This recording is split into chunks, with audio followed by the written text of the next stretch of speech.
बड़ा तू? बिरजू यादव, जेकरा सामने पड़ जाला ओकर मिजाज टनटना जाला। का चाहिए भैया? चुपचाप 1 करोड़ दे दे। 1 करोड़? हाँ 1 करोड़। याद रख, अगर 1 करोड़ हमरा के ना मिलल तो तोरा खोपड़ी के खरबूजा बना दे। मिजाज टनटना जाई। हम तो नौकर आदमी है भैया, हमरा जान के जहानाबाद बनौला से तोके का फायदा हुई? अरे अगर बात के बख्तियारपुर करे के बा तो हमरा मालिक सिंघानिया साहब से करा। हम जब भी सिंघानिया के फोन करी ले तो सीधा मुंह बात ना करला, उल्टा ही हमरा के धमकावेला। ऐसे तू फोन लगा और ओकरा के बोल, अगर हमरा के 1 करोड़ ना मिलल तो ये बिल्डिंग भी उड़ा दे और तोहरा के भी।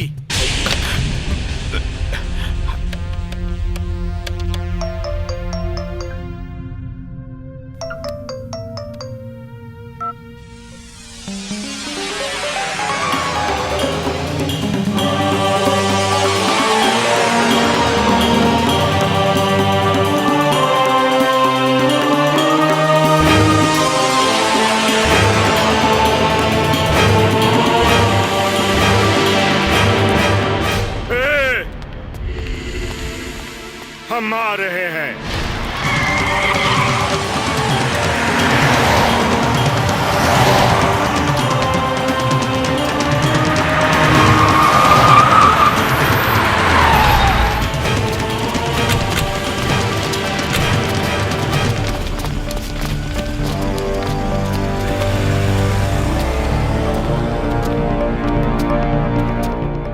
बिरजू!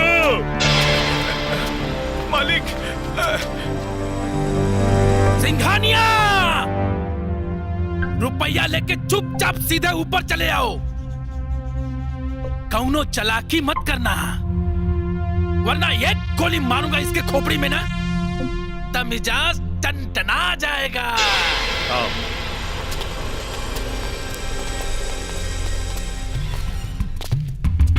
अब आया ना ऊंट पहाड़ के नीचे? बहुत बेर हमको गच्चा दिया है सिंघानिया तू। एक गुंडा से गुंडई, बुड़बक। आज ऐसा तोहरा के सबक सिखाई कि तोहरा के हमार ताकत पता चल जाई और मिजाज तोहर टनटना जाई। कुत्ते सिर्फ भौंकते हैं, पंजा नहीं मार सकते। आज हम तुम्हें अपनी ताकत दिखाते हैं।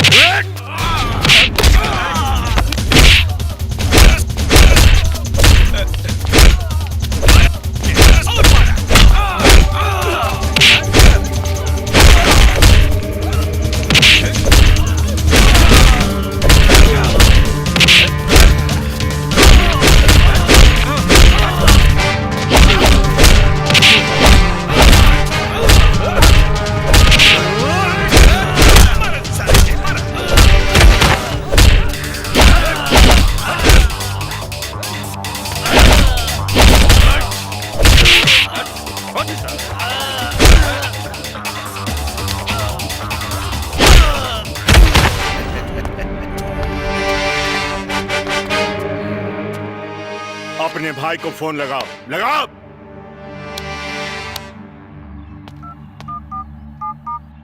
इधर लाओ, लाओ।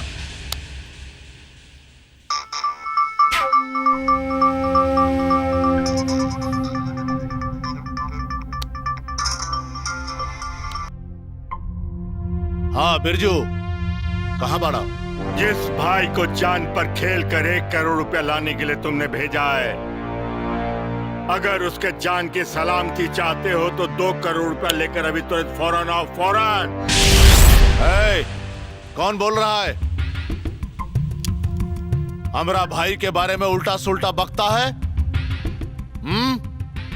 तुमको ऐसा मौत मारेंगे कि तुमको तुम्हारा चिता भी नसीब नहीं होगा। हमारी मौत की प्लानिंग करने वाले पहले हमारा नाम तो सुन लो।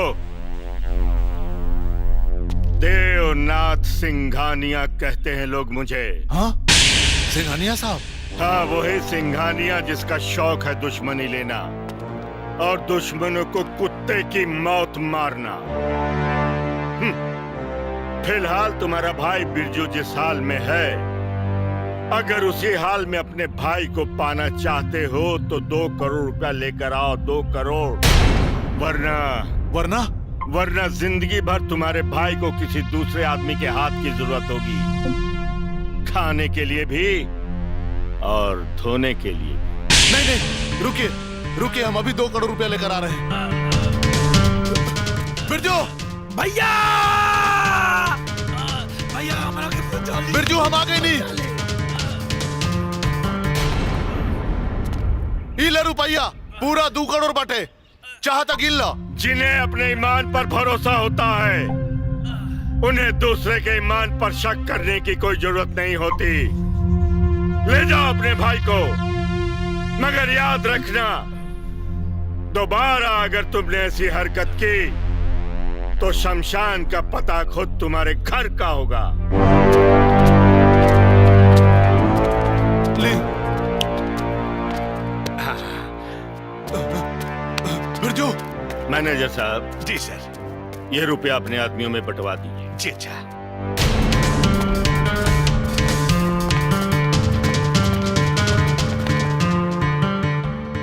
जय बेटा। जी पापा। कल बेटी की शादी है, हम लोगों को अलर्ट रहना। मुझे लगता है कि ये दोनों भाई कोई ना कोई हरकत जरूर करेंगे। चलो। सिंघानिया, तू व्यापारी हुआ, अगर तू अपना पैसा के हिसाब रखे जाने ला तो हम अपना दुश्मनी के हिसाब रखे जाने नहीं।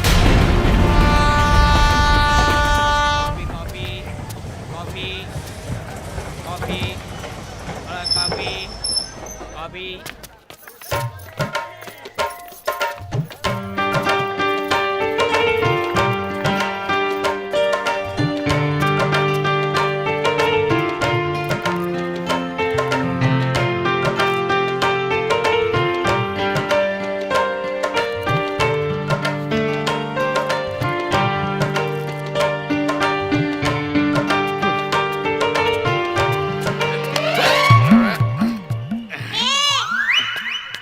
दीने में चढ़ गई बका, देख के चला। अरे भाई, देखने की किसको फुर्सत है?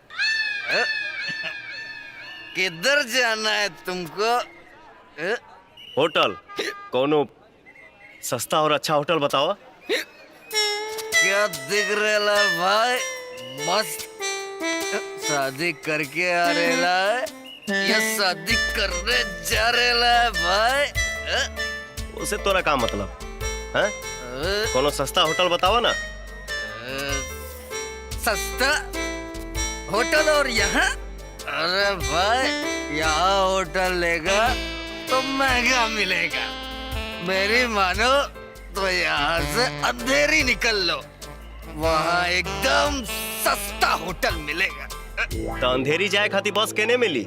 बस, अरे भाई, यहाँ से सीधा सामने जाने का, सामने एक टावर गिरेगा, टावर से सीधा लेफ्ट जाने का, लेफ्ट से एक पुलिस चौकी गिरेगा, अब पुलिस चौकी से सीधा एक वड़ा पाव की दुकान गिरेगा। देही के मेरुदंड भस गइल बका। वड़ा पाव की दुकान पे एक रॉबची टकाटक, बस उसी से पता पूछ लेना। बोले तो पता तो हमको भी मालूम है पर पता बस डिपो का हम भी उसी से पूछते हैं। पता बताने का 100 रुपए देना।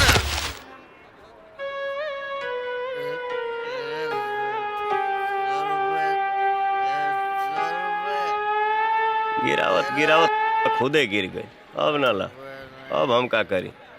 जाए तारा देवड़ा साला।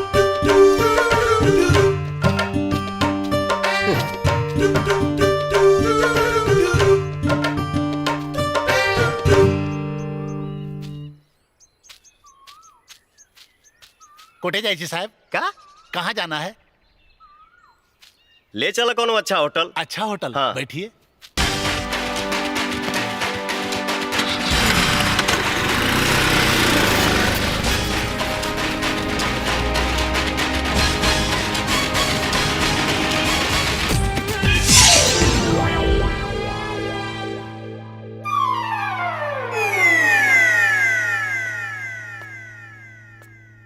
बुझाता कि सौंसे मुंबई में ही है एगो अच्छा होटल बा।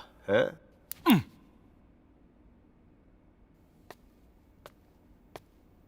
रूम मिली? क्या बात है? मिलेगा मिलेगा। सिंगल बेड या डबल बेड, आंख मार के। Single bed. दूल्हा मांगे सिंगल बेड, बात कुछ हजम नहीं हुई। पाचक खा ल, हजम हो जाए। आपकी दुल्हन कहाँ है, आंख मार के? एकदम बकचोनरे हवा का। अरे जब दुल्हन लेके आइल रहती तब नु डबल बेड मांगती। मतबल ई है, देखो अपना नाम पता ई रजिस्टर में लिखो और एडवांस में 500 रुपया दे दो, आंख मार के। समझ गए?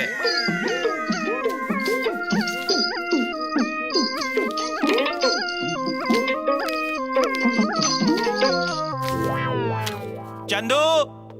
हाँ साहब। ये दूल्हे राजा को 13 नंबर कमरे में ले जाओ, आंख मार के। जाइए सर, आराम कीजिए। आइए साहब।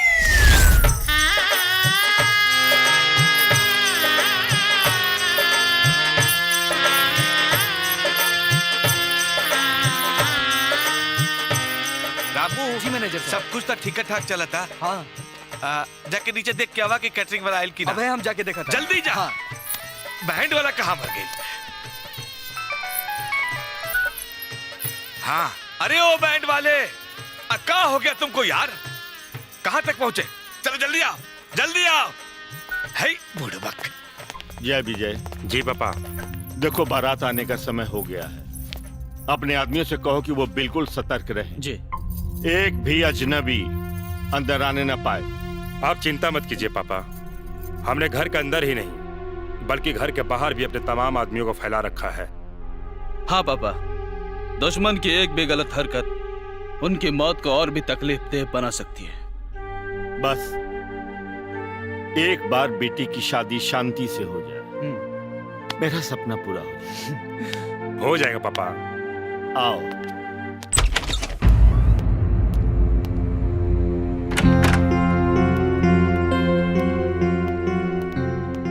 संजय बेटा, जल्दी करो, बारात जाने का समय हो चुका है। मेरी बारात नहीं डैड, मेरी मैयत कहिए। क्योंकि सिंघानिया जैसे खतरनाक डॉन की बेटी के साथ शादी करने का मतलब है जश्न मनाते हुए सुसाइड करना। बस करो संजय, बस करो। ऐसे शुभ मुहूर्त में अशुभ बातें करते हो। अरे मैं उस लड़की को अच्छी तरह जानता हूँ। वो बहुत ही सीधी है, संस्कारी है और बहुत ही अच्छी लड़की है। अरे यमराज के खानदान में क्या अच्छी लड़की और क्या बुरी लड़की डैड। मैं शादी के बाद उसे डांट तक नहीं सकता, वरना उसका बाप मुझे गोली मार देगा। लेकिन संजय। लेकिन कुछ नहीं डैड। जिंदगी भर के लिए मैं जानबूझ के टेंशन नहीं ले सकता। मैं शादी नहीं करने वाला। क्या बात कर रहे हो संजय? अगर तुम शादी नहीं करोगे तो सिंघानिया हमारे पूरे परिवार को तबाह और बर्बाद कर देगा, और ये बात तुम अच्छी तरह जानते हो। अंजाम चाहे कुछ भी हो डैड, लेकिन ये शादी मैं किसी भी कीमत पर नहीं कर सकता।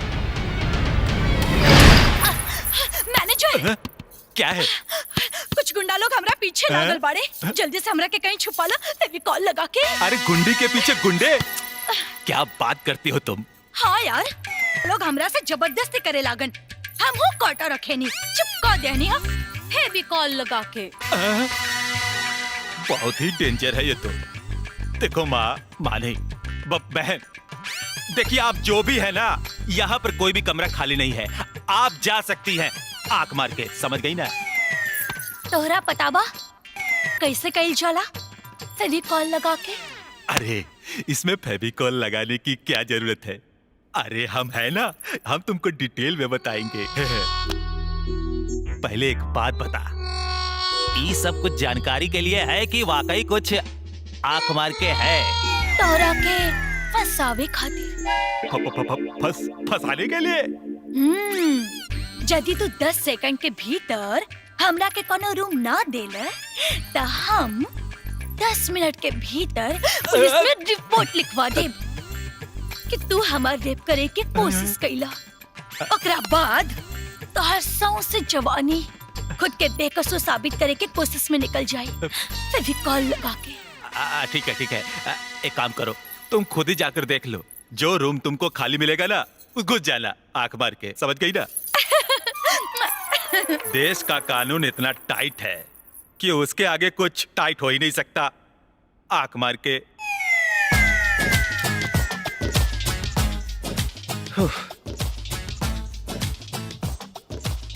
ये कैसन होटल बस के जब पानियों नहीं खे।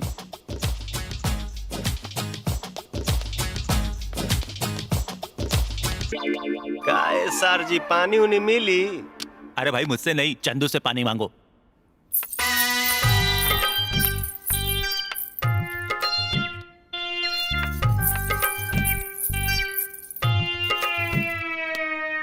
रउआ के बनी देवी जी और हमारे कमरा में का करतनी?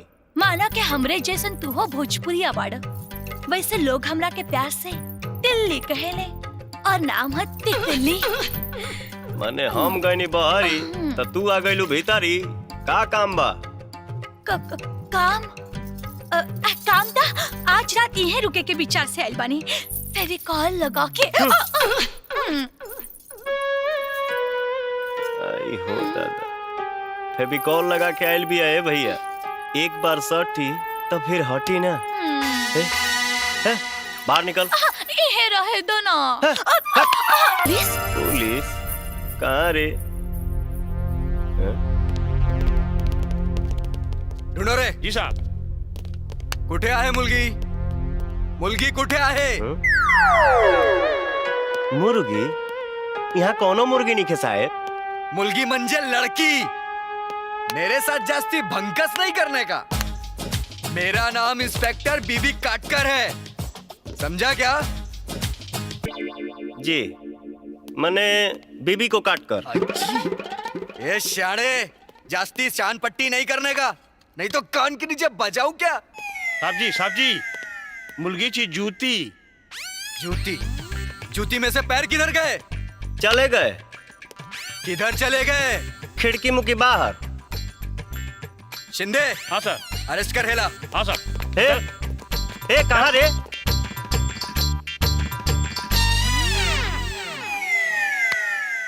क्यों भाई दूल्हे राजा, शादी करने तू कहीं और जा रहा था और सुहागरात मनाने कहीं और चला गया? अच्छा एक बात तो बता मुझे, 3-4 घंटे बर्दाश्त नहीं कर सकता था तू? इंस्पेक्टर साहब, अब रहुए बताएं, भला हम का सुहागरात मनाई? हम तो खुदे शादी के मंडप से भागल बानी। बोले तो शादी के मंडप से भागकर तू आबादी बढ़ाने की कोशिश कर रहा था? अरे ना महाराज, बर्बादी से बचे खातिर मंडप से भागल बानी। बोले तो? अब कितना बार बताई? बहिर बनी का जी? उ कहा कि हमार बियाह जबरदस्ती एगो अधकपारी लड़की से करावल जात रहे। अधकपारी बोले तो? Half mind. ओके, फिर क्या? हम लाख मना कईनी, बाकी हमार बात माने पर केहू राजी ना भइल। आ लड़की के बाप बहुत बदमाश। तो तू बड़ा शरीफ है। देखला से नहीं बुझात? शिंदे, जी साहब। लॉकअप में डाल इसको। जी साहब। चल हम कुछ नहीं चल चल कुछ नहीं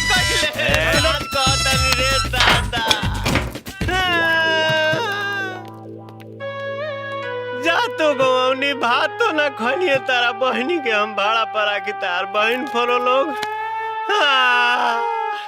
हाँ तो चुनाला में दाग कहाँ से लागले दो गला लोग, दाग कहाँ से लागल? जा जौन होई तो देखल जाए। तो जवाबो दूल्हा भाग गया।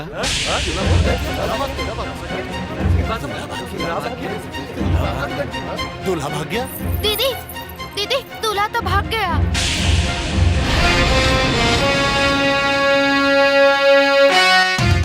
क्या बकते हो?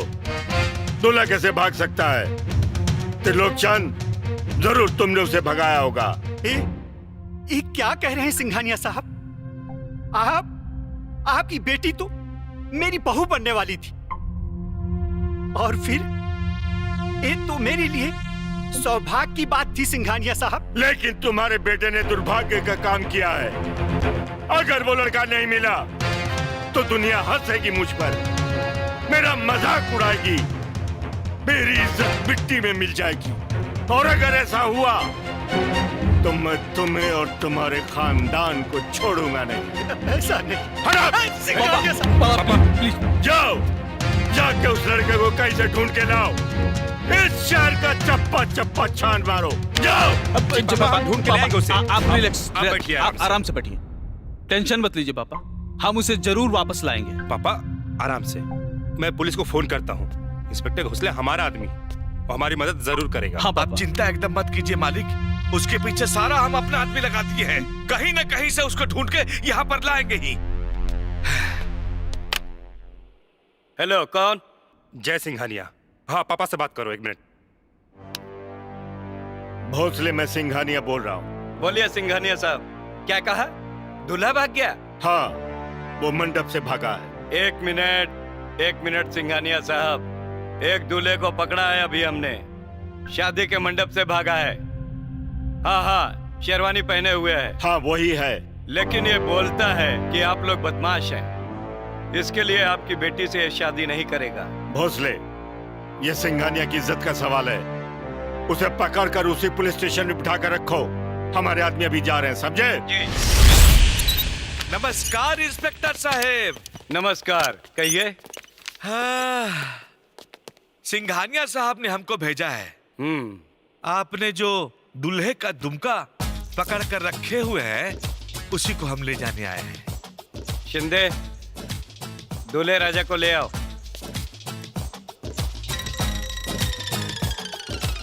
वाह इंस्पेक्टर साहब, आपने जो पुण्य का पुर्निया किया है, भगवान आपको कन्यादान का कटिहार देगा। ठीक है ठीक है। अभी कौन आप फता गिल? अरे भगचोनहारा, जब एक बार कह देनी कि वो बदमाश के बेटी संगे बियाह ना करब ना करब ना करब। ए बबुआ, ढेर फड़फड़ा के फारविसगंज मत बना।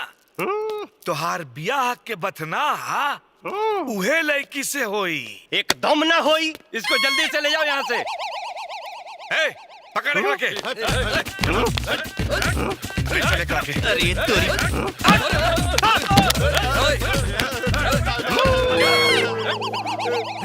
गन। हाँ, पिस्टल। हाँ, चला बाबू, एकर बढ़िया से कस के मुंह बांध के उठा के ले चला। जी।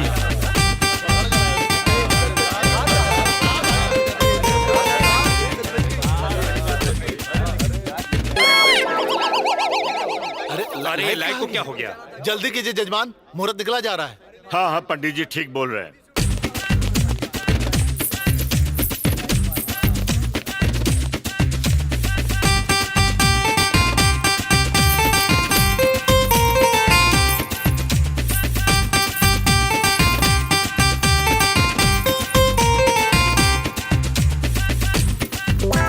अरे कोई जनरेटर तो ऑन करो। जनरेटर के चक्कर में जजमान मुहूर्त ही निकल जाएगा।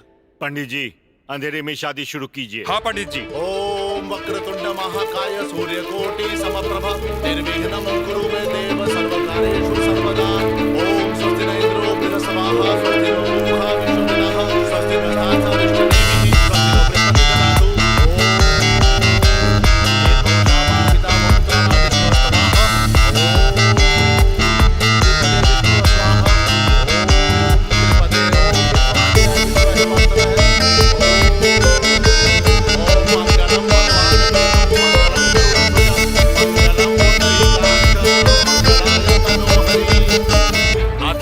ग्रहण संस्कारम संपूर्णम।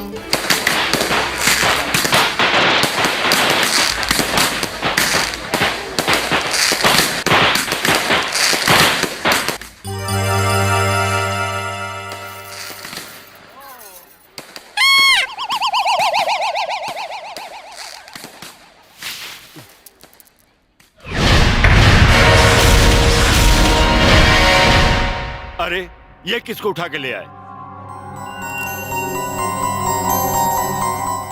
पूछी पूछिए लोगन से।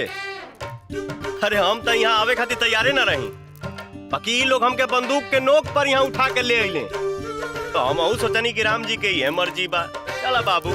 लेकिन तुम हो कौन? नाम राजा सिंह, ग्राम जुकोहरी, पोस्ट मौली घाट, थाना कृष्णगढ़, जिला भोजपुर, आरा, बिहार, पिन नंबर 802316। अरे तुमको डाक से नहीं भेजा जाएगा जो अपना पिन नंबर बता रहे हो। ये तो देहाती गवार है। ए लड़के, एक गवार होके तुम्हारी हिम्मत कैसे हुई सिंघानिया की बेटी से शादी करने की? बक मर दे। पूछी अपना बेटी से, हम कब कहानी की इनका से बियाह करेंगे चाहत रही। ए पंडित जी जजमान। इसके उल्टे फेरे करवाओ, ये शादी टूटनी चाहिए। उल्टे फेरे से शादी नहीं टूट सकती जजमान। तो तुम क्या कहते हो? इस बुद्धू गवार को मैं अपना दामाद स्वीकार कर लूं? नहीं पापा, हरगिज नहीं। एगो बात बताई, गुंडागर्दी से बियाह करवावल यहाँ के कोनो रस्म है का? ए, तुम चुप रहो। ए वकील, इधर आओ। जी सर। तुम खड़े खड़े मुंह क्या देख रहे हो? ये शादी कैंसिल करने का कोई रास्ता निकालो। रास्ता है सिंघानिया साहब, तलाक। ले ला ना तलाक। हम का कोनो लव मैरिज के लिए बनी जे रुआ बेटी के तलाक देवे में हमारा एतराज हुई? फिर भी तलाक इतनी जल्दी नहीं हो सकता भाई सिंघानिया साहब, इसमें समय लगता है। ए, रहता कहाँ है तू? 25 बार बताई, बताओ नहीं है ना? ग्राम जुकोहरी, पोस्ट मौली घाट, थाना कृष्णगढ़, जिला भोजपुर, आरा, बिहार, पिन नंबर 802316। तुम मुंबई में कहाँ रहते हो? यहाँ हमारे को संगतिया रहेला, ओकरे पास रहे के प्रोग्राम रहे, लेकिन ओकर पता ठिकाना हमरा मालूमे नहीं खे। ऐसे सोचा था नहीं कि वापस लौट जाए। बिल्कुल भी नहीं। अगर तुम भाग गए तो हम तुमको ढूंढते रह जाएंगे तुम्हारा पिन कोड नंबर लेकर। ठीक कहा तुमने। ए लड़के, जब तक तलाक नहीं हो जाता तुम कहीं जाओगे नहीं। और सुनो, मैनेजर से कहो इस लड़के को बंगले में हिफाजत से बंद करके रखे, भागने न पाए। ये तो गड़बड़ हो गया। सड़क छाप लड़के के साथ लड़की की शादी हो गई। सिंघानिया साहब की बदनामी तो होगी ही, साथ साथ हमारी पार्टी का नाम भी खराब हो जाएगा। सर जी, किसी भी तरह से यह शादी टूटनी चाहिए, वरना अपोजिशन वाले अगले इलेक्शन में इसे मुद्दा बनाएंगे और पार्टी का नाम तो खराब होगा ही और स्टेटस भी गिर जाएगा। मैं जानता हूँ, अब या तो तलाक होगा या सिंघानिया साहब को पार्टी से निकालना पड़ेगा। यस सर। राधिका, देख तू इतना परेशान मत हो, तुम्हारी बहुत जल्दी तलाक हो जाएगी उस जाहिल गंवार से। पर मैंने कब कहा कि मुझे उसे तलाक लेना है? लेकिन अंकल तो उसे बंगले में लेके आए हैं तलाक देने के लिए। सोनिया, चाहे वो जैसे भी है, अब वो मेरे पति है और हमने अग्नि को साक्षी मानकर 7 फेरे लिए हैं और जिंदगी भर एक दूसरे का साथ निभाने का वचन दिया है। अब बबुआ, खाना के खलपुरा तो हो गई, आई रहल तो हर रूम के रसीदपुर। बाकी देख ला, जब तक राधिका के साथ तो हर तलाक ना हो जाई तब तक तू मजे के बजे पुरवे आराम करा। तो हर नाम कहा चाचा? गोपाल, गोपाल राय। देखो ये गोपाल चाचा, 5 दिन से दुल्हा के ड्रेस पहनले हम पगला गइल बानी। एने होने जेने तेने खुजली हो रहल बा। यदि तू कह तो खाली कछिए पसू जाई का? आई हो दादा, अरे नाक कटा जाई नाक। वक मर। नाक कैसे कटा जाई? कछी के भीतर नाक होला। हरिओम हरिओम हरिओम। अरे इतना बड़ा सिंघानिया साहब का दामाद कच्छी पहनी, छी छी छी छी। अरे नाइट सूट पहनल जाला यहाँ, बुझाइल? हाँ, एक काम करा, तू रुका, हम तोहरा खातिर कपड़ा भेजता नहीं है, ठीक ना? ठीक।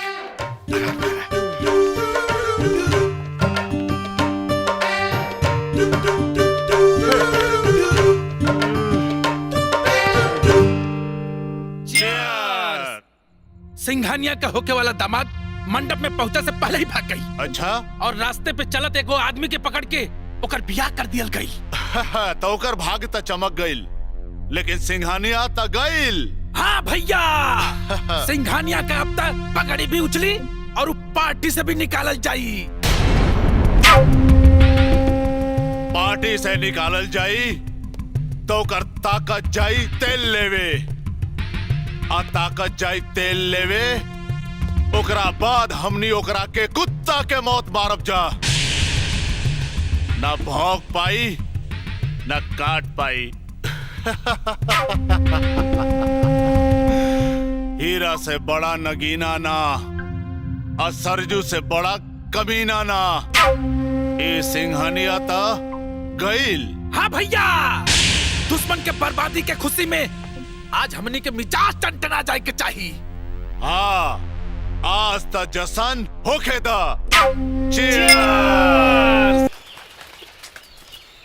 सुनिए मालिक, हम ही कहना चाह रहे हैं कि बांद्रा तालाब वाला बिल्डिंग कंप्लीट हो। अरे बाबुआ, आवा तू हो नाश्ता कर ले। अब आग मर दे। क्यों, क्या हुआ? सिंघानिया साहब, धर्म करम भी कोनो चीज है कि ना? सुत उठ के गपा गप भोजन, ई कोनो बात भइल? हैं? तू कहे के का चाहत बड़ा? गोपाल चाचा, आज सोमवार ह, शिव जी के जल चढ़ौले बिना हम नाश्ता तो दूर पानी तक ना पिहिला। पता चलल है बगले में शिव मंदिर बा। हाँ।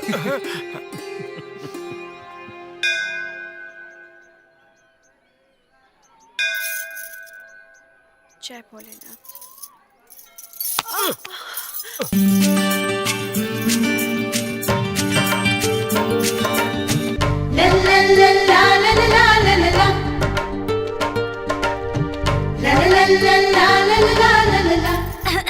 ऐसे कब तक रहने का विचार है? गलती से टकरा गई है, माफी चाहता नहीं। आपने मुझे गिरने से बचा लिया, बहुत बहुत धन्यवाद। मेंशन नोट बोलिए ना। माने? ऐसा तब बोलते हैं जब कोई धन्यवाद या थैंक यू बोलता है। ओफो सोनिया, छोड़ना। अच्छा, पकड़, तूने रखा था और मुझे बोल रही है छोड़ने के लिए। चल हट।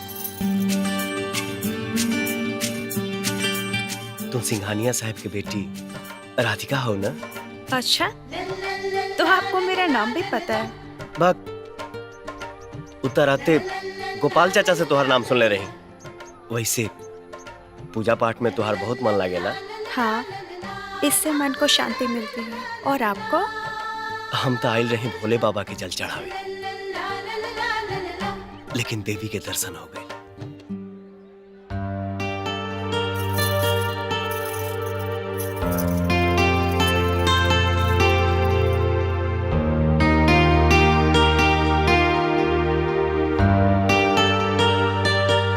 राधिका, क्या सोच रही हो? कुछ भी नहीं। कुछ तो है। जय भोलेनाथ। अरे बोलो ना।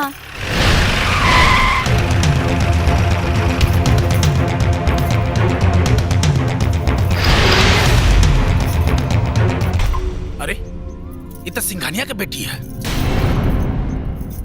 जद एकरा के हम उठा ले, सिंघानिया वह करेगा जौन हम चाहेगा। ए, आज मिजाज टनटना जाए के चाहिए।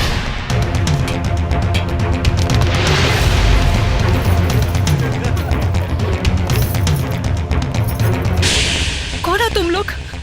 क्या चाहिए?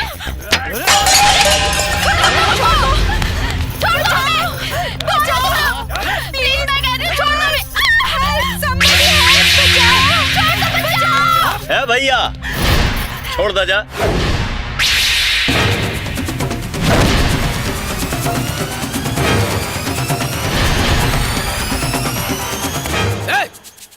मार।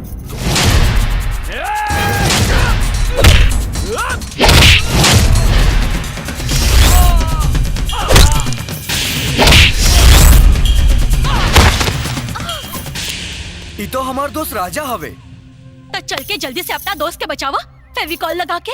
ए, तोनी के इतना मारब के बंस चलावे खातिर मरद उधार खोजे के पड़ी। आ तुझे उन्ने बजावा, हम यहाँ बजावा तानी।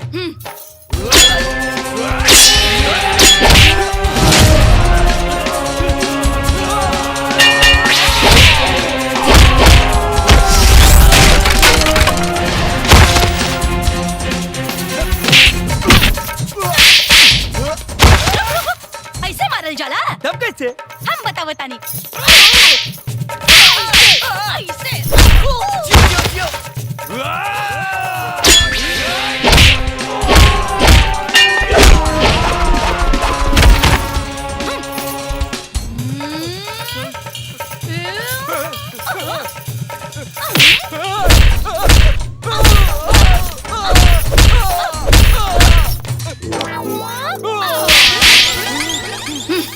अब तू मारला?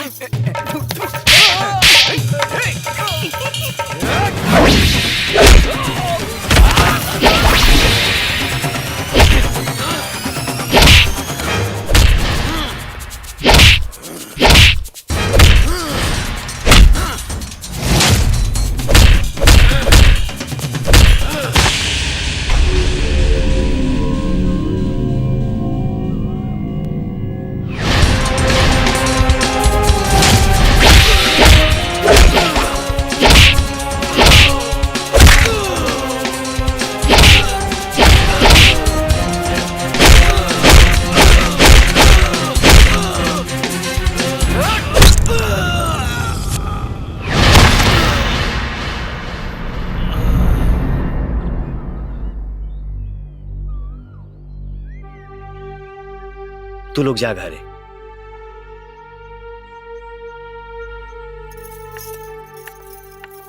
राजा, अरे भैया, तू यहाँ मुंबई में? मत पूछा हरी, बहुत बड़ा कहानी बा भाई। ता हमनियों के सुनावा ना, फेविकॉल लगा के। तू यहाँ पहुँच गईलू? चौंके की कोनो जरूरत नहीं खे राजा, हम तार पीछा करके नहीं की पहुँचनी, बल्कि संजोग से पहुँच गई नहीं। वो दिन तोरा चलते हमके पुलिस पकड़ के ले गई। का जरूरत है हमारा रूम में चप्पल छोड़ के भागे के? भक्ति ना तो का करती, सटल रहती फेविकॉल लगा के। अरे हम पूछा था नहीं, चप्पल छोड़ के काहे भगालू? कपड़ा उतार के कैसे भक्ति? एक कहाँ से पकड़ के ले आइला? अरे ई तितली बिया, छपरा जिला से आइल बिया, हमरा साथे नाच गा के 4 पैसा कमाए खातिर। इनकर नाच हम देख ले बानी। कभी हमार दिल भी देख राजा, फेविकॉल लगा के। एकरा बाती के बुरा ना मनिया, बोल चाल में चाहे जैसे होके, बाकी स्वभाव में एकदम चिकन बिया। चिकन होके चाहे रूखर, ये दिल बिल के चक्कर में हम नहीं पड़ सकत। जाता नहीं। भाई सुनी ना, यहाँ मुंबई में ना हमनी के एको छोट के बिहार बसौले बा, जोगेश्वरी तबेला के बगल में, ओकर नाम बा आरा कॉलोनी। और अपन गांव देश के बहुत सारा लोग रहेला भाई, तो हम चाहब रहुओ चली ना हमार बस्ती में। ठीक बा, चलब आज ना काल। तो ठीक बा, हम काले ही जाए जब रहुआ लेवे खातिर। पक्का पक्का भैया। कभी चप्पल छोड़ के ना भागे के चाहिए।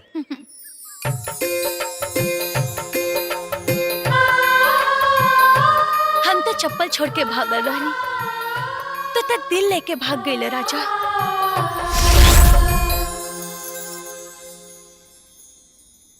आप ठीक है ना? कहीं चोट तो नहीं लगी? आपके मुँह से भोजपुरी अच्छी लगती है।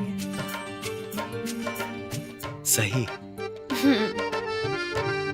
अच्छा तो ये बताओ, तुमके कहीं चोट तो ना लागल? आपके होते हुए भला मुझे कैसे चोट लग सकती है? क्या खूब मारा अपने उन बदमाशों को। वो लोग तुमके छेड़त रहे, भला हम कैसे छोड़ती? अरे आपको तो चोट लगी है।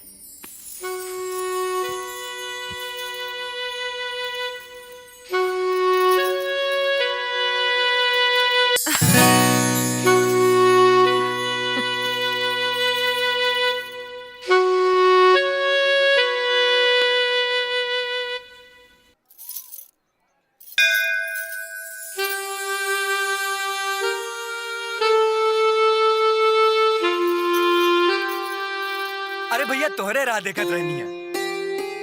राधिका, ये हमार दोस्त हरी। नमस्ते। नमस्ते। और ये हमार मेहरारू। का? तो आर भाऊजी। अरे ई बात हमरे आरा कॉलोनी वालन के पता चली तो धमाल हो जाई भाई। राधिका, हरी हमरा के अपना बस्ती ले जाए खातिर आइल बा। हाँ। यदि तू चलबू तब तुमसे मिलके गांव के लोग के बहुत खुशी हुई। खुशी तो मुझे भी होगी, लेकिन भौजी तू चिंता मत करा, चला। चली।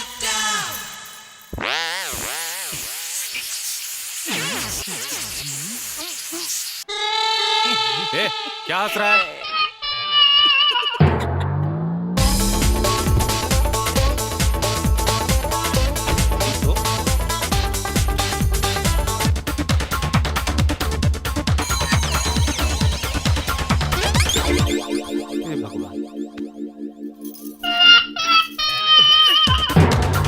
अरे रुक।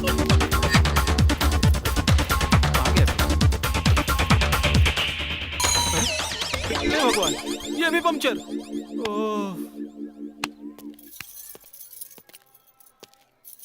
ड्राइवर, जी मैम साहब।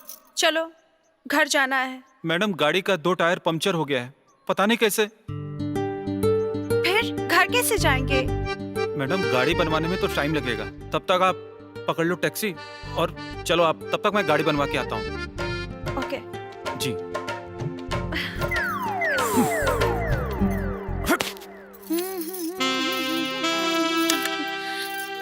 राजा, आज हम तोहरा करेजा पर बिजुरी ना गिरा देली तो हमार नाम है तितली रानी ना। फेविकॉल लगा के। तितली, ओहो तितली, तू एजा बैठल बाड़ू? हरी तोहरा के बाहर बुलावा तड़े। अपन बस्ती में हरी के दोस्त राजा आइल बा। का? हाँ। राजा?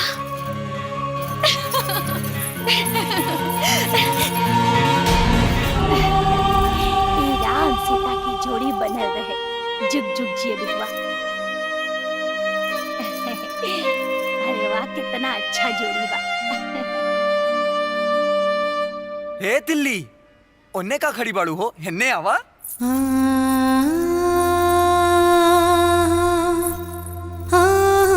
भौजी, ई है तितली, लोग इनका प्यार से तिल्ली कहेलन। नंबर 1 के डांसर बाड़ी। और ई है राधिका, राजा भैया के पत्नी। हमनी के सौभाग्य बा, भैया और भौजी आज हमनी के बस्ती में आयल बाड़े। मौका भी बा, दस्तूर भी बा। भैया भौजी के खुशी में नाच गाना होके के चाहिए। ए तितली, आजुले तो नाच गा के बड़ा जिला हिलौलू। आज ऐसा नाचा कि बस्ती का पूरा मुंबई हिल जाए।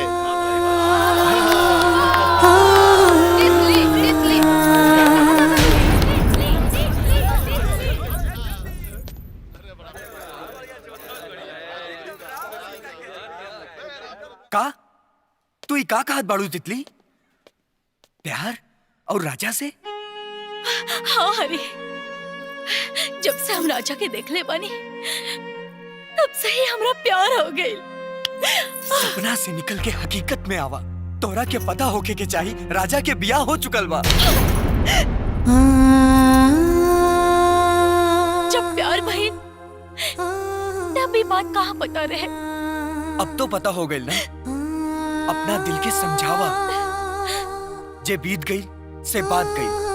बाहर बस्ती के लोग तोहार इंतजार करत बाड़न, तोहार नाच गाना देखे खातिर। ना हरी ना, हम नहीं खिना सकत। फटल करेजा गावे गीत, दुख सहे के यह बारीत। हमनी के तो ही काम हवे, नाच नौटंकी कह के दूसरा के मनोरंजन कईल। आपन दुख दर्द के हमनी के कोनो कीमते नहीं के। यही से आज तोहरा के गावे के पड़ी, नाचे के पड़ी। चला। कह देनी ना, हाँ, हम ना गाइब। तू जा यहाँ से। जैसन तोहार मर्जी।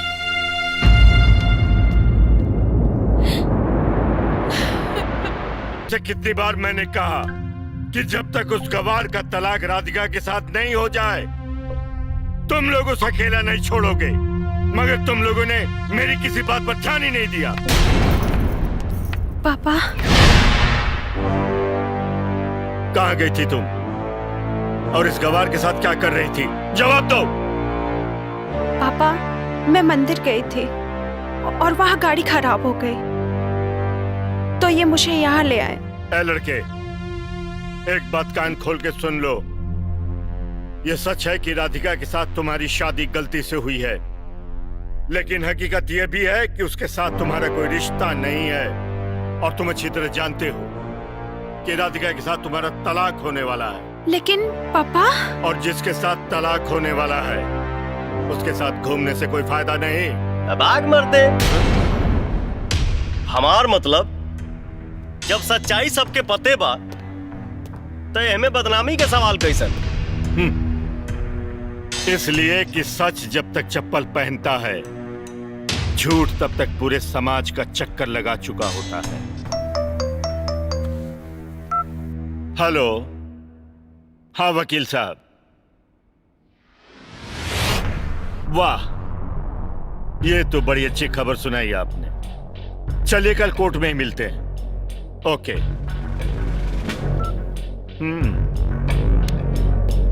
बहुत बड़ी खुशखबरी है। वकील साहब का फोन था, कह रहे थे कि तलाक के सारे कागजात तैयार हो चुके हैं।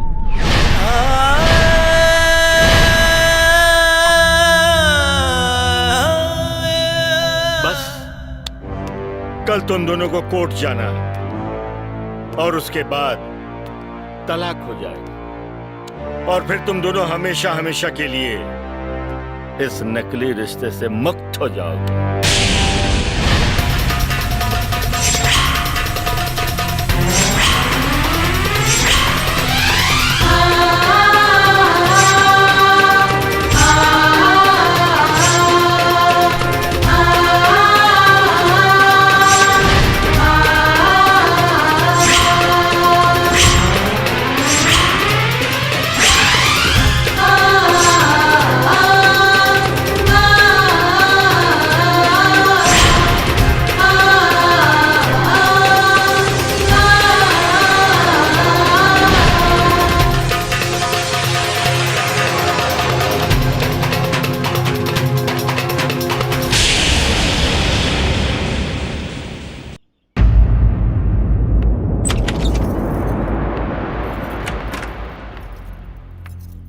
तलाक के पेपर तैयार है, कल सुबह कोर्ट भी जाना है।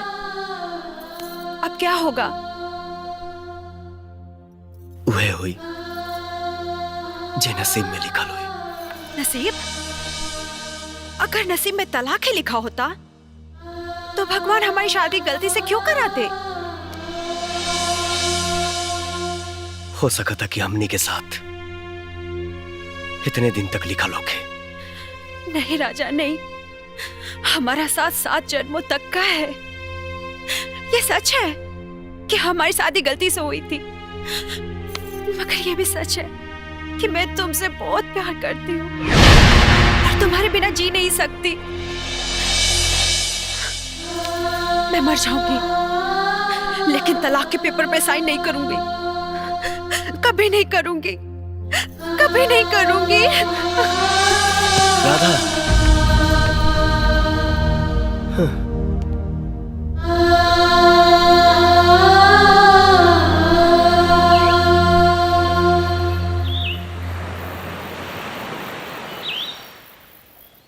हाँ वकील साहब, हमें मालूम है। ठीक है, हम समय पर कोर्ट पहुंच जाएंगे। ठीक, ओके। रामू, कमला। जी मालिक। जी मालिक। तुम राजा को बुलाओ। जी। और सुनो जी।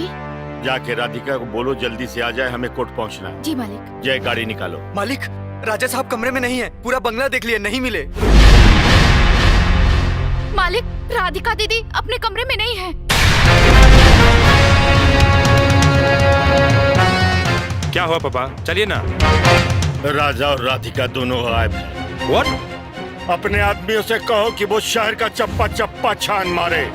मुझे वो दोनों चाहिए, किसी भी कीमत पर। जी पापा। चलो भाई। ये हमारी इज्जत का सवाल है। बच के कहाँ जाएंगे?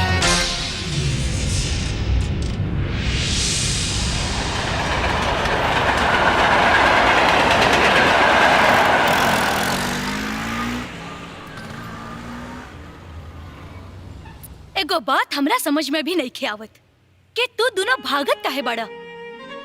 तोहनी पति पत्नी बाड़ो, बालिक बाड़ो, पूरे समाज के सामने तोहनी के शादी भइल बा, तब भागे के का जरूरत बा? राजा, कानून भी तोहरा साथे बा। अपना पत्नी के अपना साथे गांवे ले जा।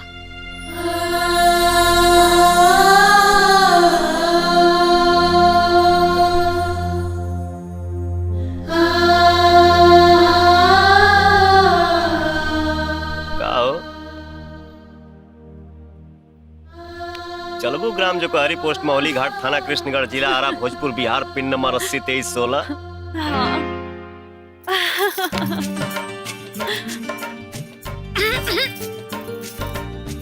ये सटे के टाइम ना हो, तभी कॉल लगा के।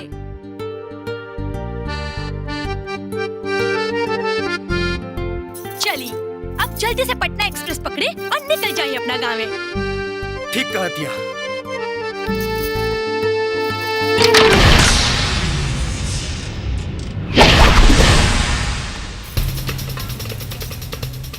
देखते क्या हो, मार डालो।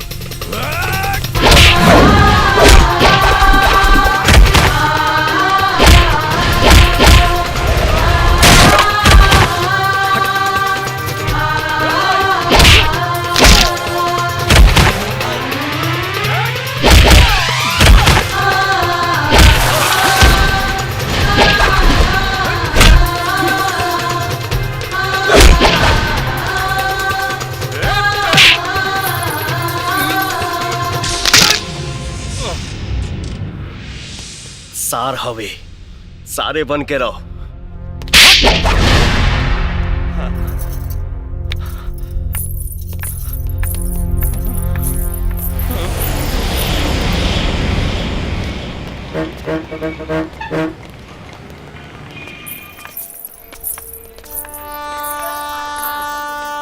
ए भैया, ट्रेन सिटी दे दिलस, लागत खुले वाली बिया।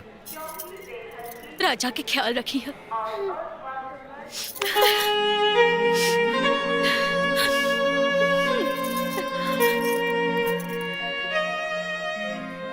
कभी कभी हमने के भी याद कैल करी है, फेविकॉल लगा के। तोहरा लोग के ये एहसान हम कबो भुला नहीं के सकत।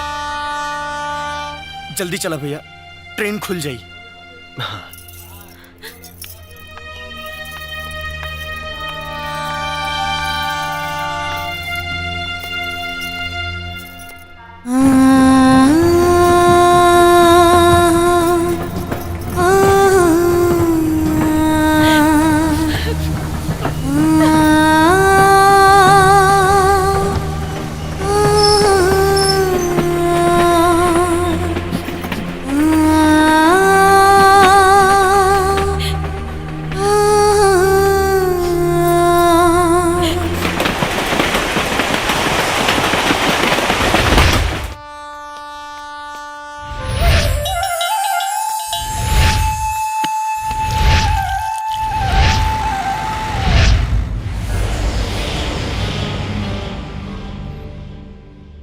ब्याह के मंडप से हमार नाक कटा के फरार हो गेल रहले और अब पधर ले बाड़े उहो शहर से डायरेक्ट ब्याह करके। बेटा जटाशंकर, हमार पोता ब्याह करके आइल बा, कोनो चोरी चकारी करके नहीं खे आइल जे तू भबक रहल बाड़ा। बाबूजी, उहे तो हमहू कहतानी। बाबूजी, माई ठीक कहती है। अरे खाक ठीक कह रहल बिया। खेत एक मुकदमा चल रहल बा, घरे में तोहार बहन जवान कुंवारी बैठल बिया। बबलू के पढ़ाई लिखाई के पैसा जोड़े के बा से अलग, और ऊपर से ये नौटंकी। तो ऐसे काहे न कहती कि दूसरा के खेस बेटा पे निकाला तानी। गुड़िया खीस बटलो ही पे। अरे मटरुआ, मुहावरा तो सही बोल। सही मुहावरा है सौतन के खीस कठौती पे। बाबूजी, अब ज्यादा ना खिसाई। दुल्हन घर के लक्ष्मी होली, हमनी के दुल्हन के स्वागत करे चाहिए। अरे लड़की पगला गेल बिया। बबुआ जी, बम्बई से ब्याह कई आइल बाड़ा, त लड़की के जात पात कुल खानदान और धर्म के पता बा कि ना? ए जी, जात पात से का होला? लड़की के बुद्धि विचार और संस्कार अच्छा होके के चाहिए। अच्छा, अब तू भी हमरा के बुद्धि देबू। एकरा बुद्धि बा तबे तो देत बिया जकरा बुद्धिए नहीं खे से का दी जकरा केसे नाते झारी का। अरे मटरुआ मुहावरा तो सही बोल, जकरे नोहे ना से बकोटी का। हाँ दद्दा। ए बाबूजी, ना हमरा के झाड़े के बा ना बकोटाई के बा, बाकी राउर पोता जौन कैले बा ना वो ठीक नहीं खे कैलस। सुना, जब तक माई बाबूजी के पैर ना छुआबू ना तब तक ये लोग रिसियाइले रही हैं। जा जाके पैर छुआ जा। सदा सुहागन रह बहू। दूधो नहाओ पुतो फला।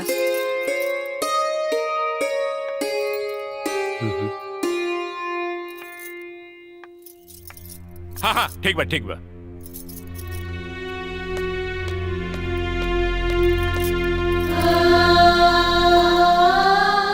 माई आरती उतारे ना।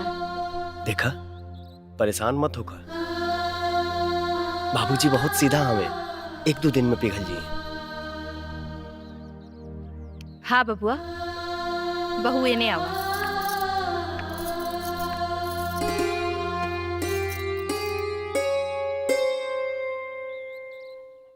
भैया भाभी टकाटक बाड़ी, माइंड ब्लोइंग।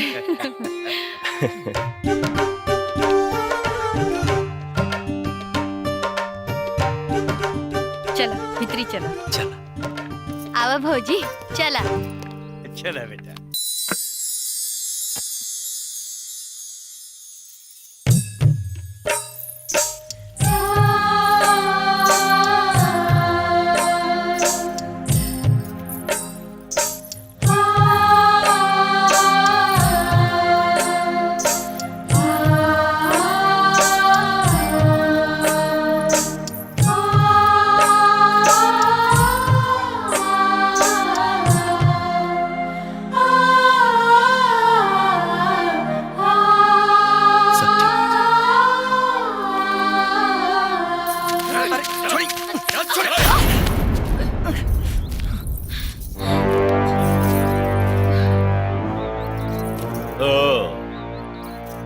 तो तुम दोनों ने छुपाया है उन दोनों को। अब सच सच बता दो वो दोनों कहाँ हैं, वरना तुम लोगों को अच्छी तरह मालूम है ये पूरा मुंबई शहर हमारे नाम से कांपता है। देखिए, हमार गल चिकन जरूर है, बाकी हमार अकल ना चिकन है ना किस्मत। इसीलिए तो आज तक हम लोग को चिकन काम किए ही नहीं, और जो भी कुछ किए आप ही किए। अपन बिटिया के ब्याह किए और हमसे पूछ रहे हैं बेटी दामाद कहाँ गया। चुप रहो। कैसा दामाद? मैं इस शादी को नहीं मानता। लेकिन कानून तो मानेला, फेविकॉल लगा के। कानून? कैसन कानून है बाबूनी? कानून के कोइलवार साहब पाकट में लेके पहलेजा घाट घूमेलन। ए लड़की, कान खोल कर सुन लो। हमने अपनी जिंदगी में 2 चीजों का हिसाब कभी नहीं रखा, टेंडर में बोली और गुस्से में गोली। और इस बात को गिदड़ भभकी मत समझना। अब सच सच बता दो वो लोग कहाँ हैं। राजा के गांव। कहाँ है उनका गांव? हमको पता है साहब। अरे वो बार बार अपने गांव का नाम हमको बताता था, वो भी पिन नंबर के साथ। यह विजय। जी पापा। राजा के गांव चलने की तैयारी करो। हमें अपनी बेटी को लाने के लिए अगर जरूरत पड़ी तो खून की नदियां भी बहा देंगे। ए साहेब, बुरा न मानी तो एको बात कहे। बिहार में रउआ से एको पत्ता भी नहीं ली फेविकॉल लगा के। काहे से कि वहाँ बच्चा बच्चा के हाथ में कट्टा होला। और एक बात और जान ली, जेकर मेहरी सुंदर ओकर होला ठट्ठा, और जे बोलेला खट्टा ओकरे पे चलेला कट्टा। सही कहता रो। काट के फेंक दी है ना तब पता भी न चली कि सिंघानिया के रहे, ओकर बाल बच्चा के रहे और ओकर पता ठिकाना का रहे। फेविकॉल लगा के। Shut up! निकल जा तुम दोनों यहाँ से, वरना तुम दोनों के टुकड़े टुकड़े करके गली के कुत्तों को खिला दूंगा। ये लड़की सच कह रही थी साहब। अगर बिटिया को सही सलामत लाना है तो दादागिरी के दाऊदपुर दिखा के नहीं, बल्कि प्रेम के पंचरुखी दिखा के लाना होगा। मतलब वहाँ जाके हम लोगों को बोल के बनियापुर में मिठास का मढ़ौरा घोलना पड़ेगा। लेकिन ये हो कैसे सकता है? भोजपुरी सीखना पड़ेगा। भोजपुरी? भोजपुरिया लोगन के रहन सहन तौर तरीका ये सब सीखना पड़ेगा। फिर हम लोग जाके बिटिया के समझा बुझा के लेके चले आएंगे। ओ तो रवा लोग के भोजपुरी सीखे के बा ई जान के हमरा बड़ा खुशी भइल कि रवा लोग के मन में भोजपुरी प्रेम हिलोर मार रहल बिया। ए मास्टर बैठो। बैठे। सॉरी मास्टर, हम भोजपुरी बोलना तो दूर हम सुनना भी पसंद नहीं करते हैं, लेकिन हमें मजबूरी में एक इमरजेंसी केस है इसलिए सीखना पड़ रहा है। इमरजेंसी केस? ऐसा कौन इमरजेंसी पड़ गई महाराज? ज्यादा बको मत। अगर तुमने हम तीनों को 3 दिन के अंदर ठीक से भोजपुरी नहीं सिखाया तो तुम्हारी खोपड़ी उड़ा दूंगा। जरूर सिखा दे। बाकी तमाचा तो हटा ली महाराज। अच्छा एक बात बताइए, भोजपुरी सीखने के लिए इसका व्याकरण भी सीखना पड़ेगा? ना ना, एकदम में ना। यह तो एगो भाषा हो जेकर कोनो मानक व्याकरण नहीं खे। जे जेतने बड़ थे थर ओकर व्याकरण ओतने मजबूत। तो ठीक है, इसको भोजपुरी में कह के बताओ। चाहे दर्जनों खून कर डालो, मगर पुलिस के सामने यही कहो कि हमने एक मच्छर भी नहीं मारा। 7 बेर सतुअन, अब हतार के आगे दातुअन। कमाल है, भोजपुरी में इतनी बड़ी बात इतने कम शब्दों में बोली जाती है। हाँ? जी महाराज, जैसे हिंदी में लमहर को बात के पूछल जाला क्या मैं अंदर आ सकता हूँ, तो भोजपुरी में उतना लमहर बात के पूछल जाला छोटहन में ढूकी। ढूकी ढूकी। और इसको क्या कहेंगे कि हम दबंग जरूर हैं लेकिन पढ़े लिखे भी हैं। पढ़ला फारसी या बेचला तेल, देखो भैया करम के खेल।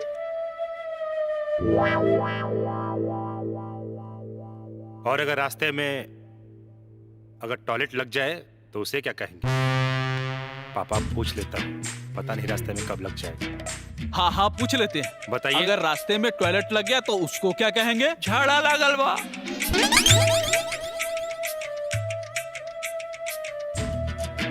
झाड़ा लागल बा। झाड़ा लागल बा। जी बिल्कुल सही।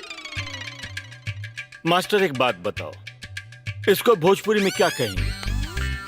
कि अपने घर में जो करना हो करो, मगर दूसरे के घर में करने के लिए 5 बार सोचना पड़ेगा। अपन घर हग हग भर और दूसरा के घर में थू कहूं में डर।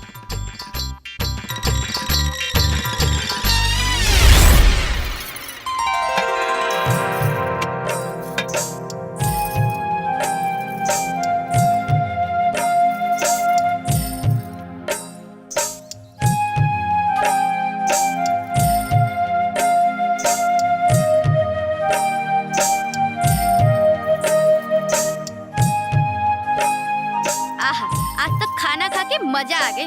भौजी तोहरा हाथ में जादू बा जादू। इतना बढ़िया खाना ई घर में पहली बार बनल बा। देखिए खाते खाते अंगुरिया मत खा जाइए। देखा बहू, मेहरारू के बड़ाई भइल तो लइका सुर में सुर मिलावे लागल।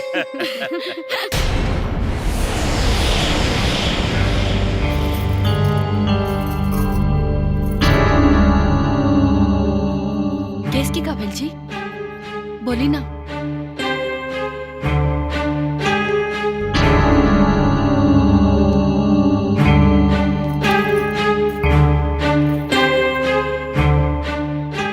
राजा के माई, हमार बहू के पैर बड़ा शुभ बा जी। खुश रहा बहू, सदा सुखी रहा। अरे अरे हमनी के मुकदमा जीत गई ली जा। सच हाँ सच। भगवान से ये प्रार्थना बा कि उनकर कृपा ई परिवार पर सदा बनल रहे। अरे दुल्हन, तू भोजपुरी जाने लू? जानत त ना रहनी हा, लेकिन इनका संगे धीरे धीरे सीख गई नी। ई परिवार के प्यार पावे खातिर हम कुछ भी कर सके नी। साहब जी, प्रणाम साहब जी। अरे मैनेजर साहब, हमरा मालूम बा कि हमरा का बतावे आइल बानी। नयका बिल्डिंग के हिसाब किताब दिखावे आइल बानी। काम काम काम। अरे महाराज, जीवन भर कामे करत रहब। घूमी फिरी, मौज मस्ती करी, सिनेमा देखी। कांदीवली में सिनेमा लागल बा। उठाई ले घुंघटा, चांद देखला। जाई देखी। अरे भोजपुरी फिल्म बड़ा मजेदार होला। सही बोलनी नु मैनेजर साहब। अब बोली, हमार भोजपुरी कैसन लागल?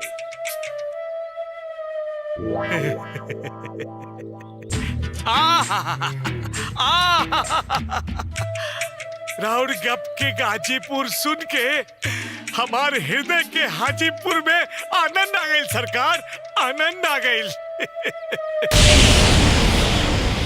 आनंद तब आई मैनेजर साहब, राजा के गांव जाए के तैयारी करी। हम अपना बेटी के तले के अइबे करब। बाकी अपना भोजपुरी जबान के मिठास से राजा के जिंदगी में जहर घोल दे।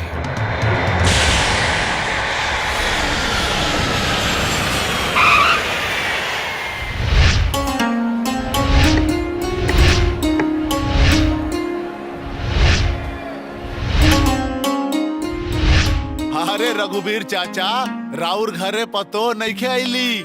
साक्षात लक्ष्मी आइल बड़ी, साक्षात लक्ष्मी। हमनियों के पता बा, पर बात का भइल? अरे गांव में सरकारी अस्पताल के मंजूरी खातिर सरकारी ऑफिस के चक्कर लगावत लगावत हमर जूता खिया गइल। बाकी मंजूरी ना मिलल। लेकिन ई राधिका बहू डिप्टी कलेक्टर से मिल के ना एके हफ्ता में ई काम करवा देली। अरे भाई, तो पतो के कर बिया है? चुप करा। जब बहू आइल रहे तब तक तू देसी मुर्गी के छिला लंडा जैसन मुंह बनेले खड़ा रहलो। आज बड़ा बबाई लुटत बड़ा है।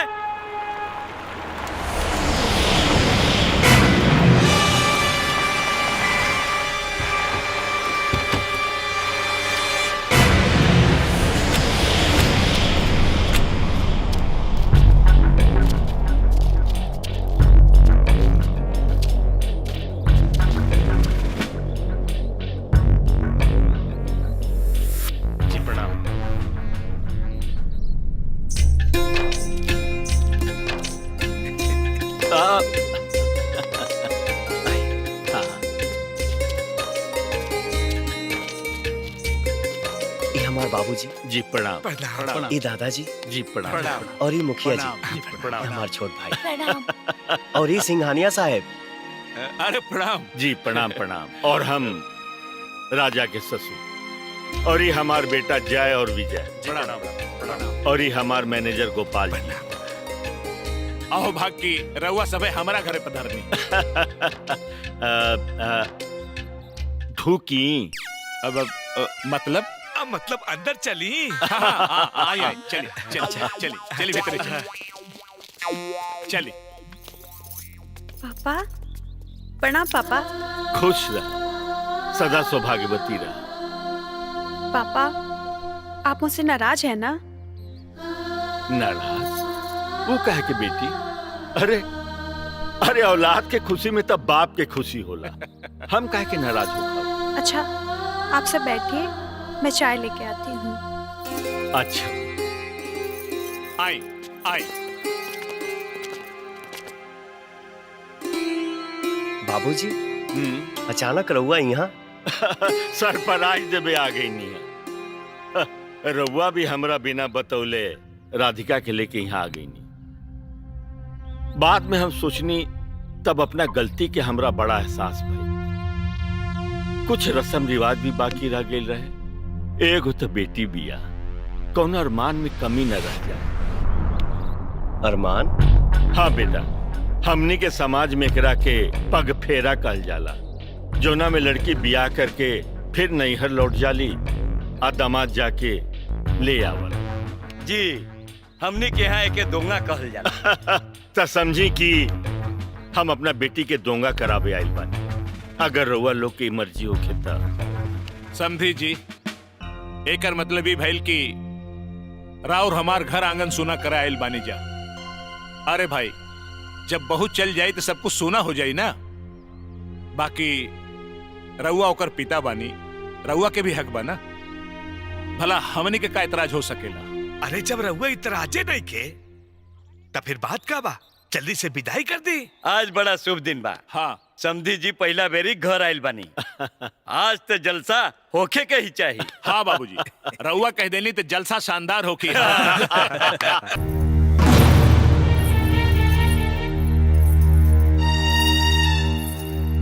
हमार करेजा, इतना टेंशन में गए बाड़ू?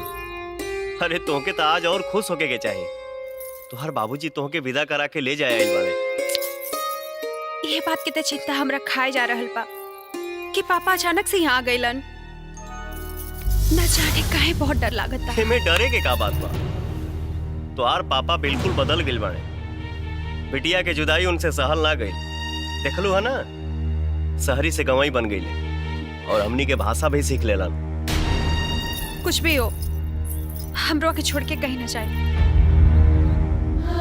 हम कुछ दिन बाद मुंबई आके तोहके ले आइब ना। नहीं, रोहा हमरा संगे चलब तबे हम जाए, ना तो ना।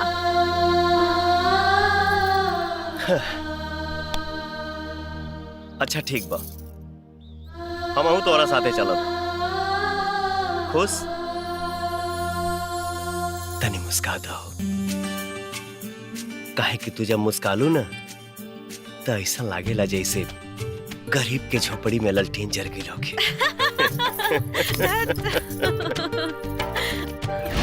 त्योहार बीत जाए, लड़की फिर वापस आ जाए। ठीक बा। अच्छा दादाजी, आशीर्वाद बेटा। प्रणाम। हाँ। चलिए चाचा। प्रणाम। खुश रहा। अच्छा प्रणाम। हाँ प्रणाम। आई। अरे उतर जाए भो। अरे बहुत भारी बा। जी अब आ गया दी। जी जी जी प्रणाम। अच्छा प्रणाम। प्रणाम।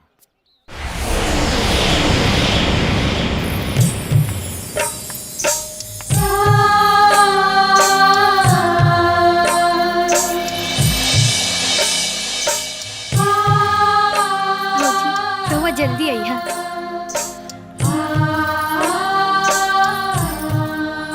खुश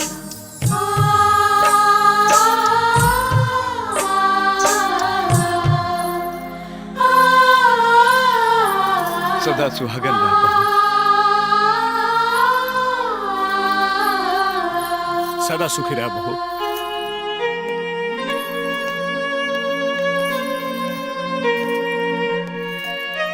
बेटा, बहू के लेके जल्दी ही वापस आ जाइए, नहीं तो हमनी के मन न लागी। जी बाबूजी, हमनी के बहुत जल्दी वापस आइब जा। हाँ बेटा। खुश रहा, जल्दी आई है। चल।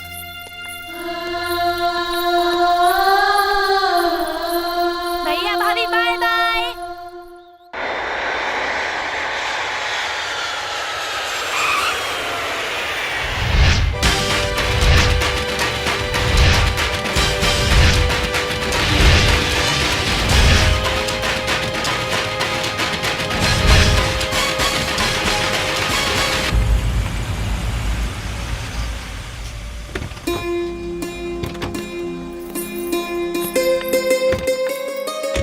आओ बेटा आओ। आजा बेटी। नमस्ते वाली। नमस्ते दीदी। नमस्ते दीदी। कमला, हाँ? अंदर ले जाओ और आइए गाड़ी से दीदी। सामान जी, निकाल लो। आओ बेटा। राजा बेटा, अरे हम तुम्हारे गांव गए, तुम्हारे माता पिताजी ने बड़ा आदर सत्कार किया। हमको पहली बार पता चला कि शहर से अलग एक दुनिया भी है। लेकिन तुमने जो किया वो अच्छा नहीं किया। उठ! हमारी बेटी को लेके भागा था, भूल गया कि वो सिंघानिया की बेटी है, सिंघानिया की। अगर तू पताल में भी छिप जाएगा ना तो मैं तुम्हें खोज निकालूंगा।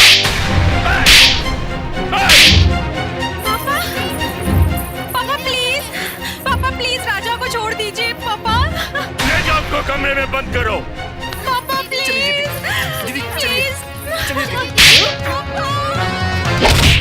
पापा प्लीज राजा को मत मारिए पापा।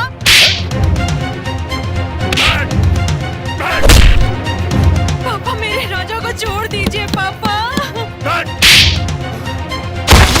पापा प्लीज दरवाजा खोलिए। तो रउआ यही खातिर अपनापन का दिखावा करके गांव से हमनी के यहाँ लेके आईनी। हाँ, एक बात रउआ भूल रहल बानी, राधिका हमार मेहरारू हिया। लीजिए सर।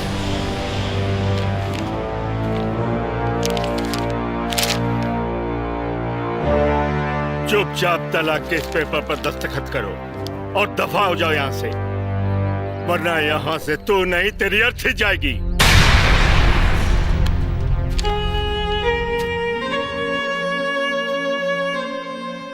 चाहे रउआ हमार जान ले ली, बकीर हम साइन ना करब। तलाक नहीं दे सकत, कहे कि हम राधिका से बहुत प्यार करीला। हम तुम्हें तब तक मारते रहेंगे जब तक तुम राधिका का नाम नहीं भूल जाओ।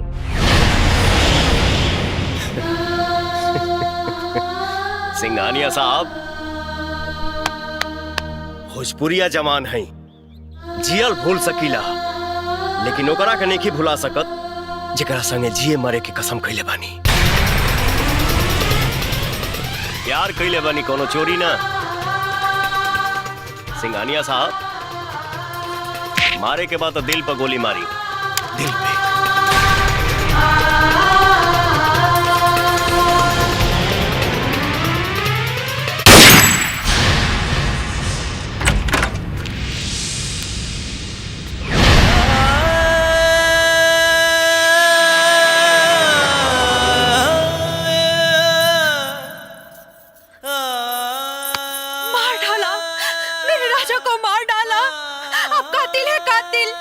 मुझे भी मार डालिए। राजा जिंदा, मैंने हवा में गोली चलाई थी। और ये लो डाइवोर्स पेपर, इस पर दस्तखत करो। नहीं, मुझे मार डालिए, लेकिन मैं इस पेपर पे साइन नहीं करूंगी। मैं राजा के बिना नहीं जी सकती। तो राजा के साथ रह कभी तुम जिंदा नहीं रह सकती। इस पेपर पर दस्तखत कर दो, वरना हम तुम्हें नहीं, हम राजा को गोली मार देंगे। नहीं। हाँ, अभी इसी वक्त हम राजा के हाथ पैर बांधकर लोकल ट्रेन के आगे फेंक देंगे, जहाँ हर 5 मिनट पर एक ट्रेन गुजरती है। और इस तरह से समझ लो कि 1 घंटे में उसकी लाश के इतने टुकड़े हो जाएंगे, पुलिस को भी पता नहीं चलेगा कि कौन सा टुकड़ा उसके शरीर के किस हिस्से का है। और तुम्हें अच्छी तरह मालूम है, ये काम हम बहुत आसानी से कर सकते हैं। चलो। शाबाश। और अब इस कागज पर अपने साथ साथ राजा के भी दस्तखत करवा कर ले आओ।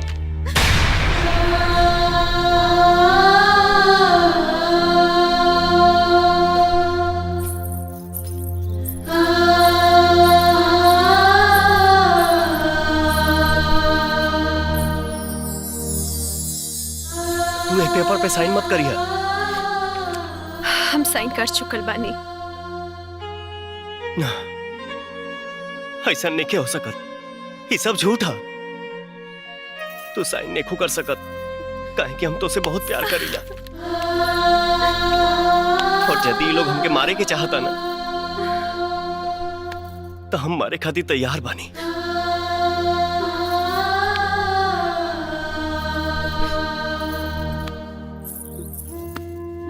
राहुल विधवा बन के जीते जी मरला से तो अच्छा बा कि अब रउआ से दूर रह के मर मर के जिंदा रही।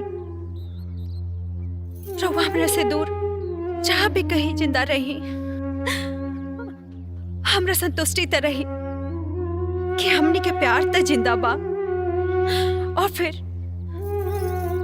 एक न एक दिन वो भगवान के भी तरस जरूर आई और आपने के मिलन जरूर हुई।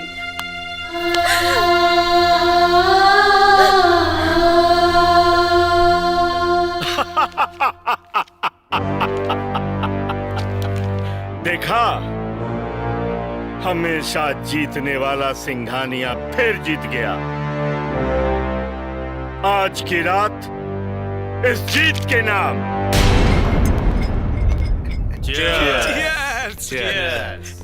मुबारक हो सिंघानिया साहब, आपने अपनी बेटी का तलाक करवाकर पार्टी की छवि को खराब होने से बचा लिया।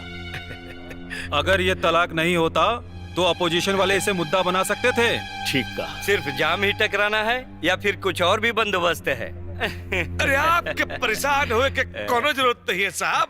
ई खुशी के मौके के खातिर हम दूगो बनारस से बम ले आइल बानी। मालिक मालिक, राधिका दीदी बेहोश हो गई है मालिक। हाँ? विजय, डॉक्टर को फोन लगा। Hello doctor.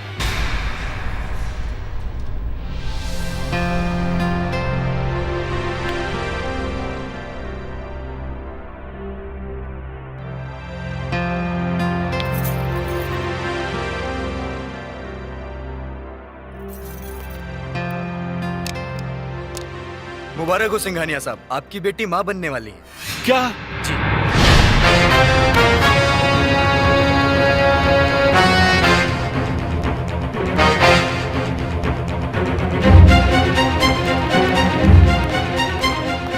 अब क्या होगा पापा? मेरा दिमाग काम नहीं कर रहा है।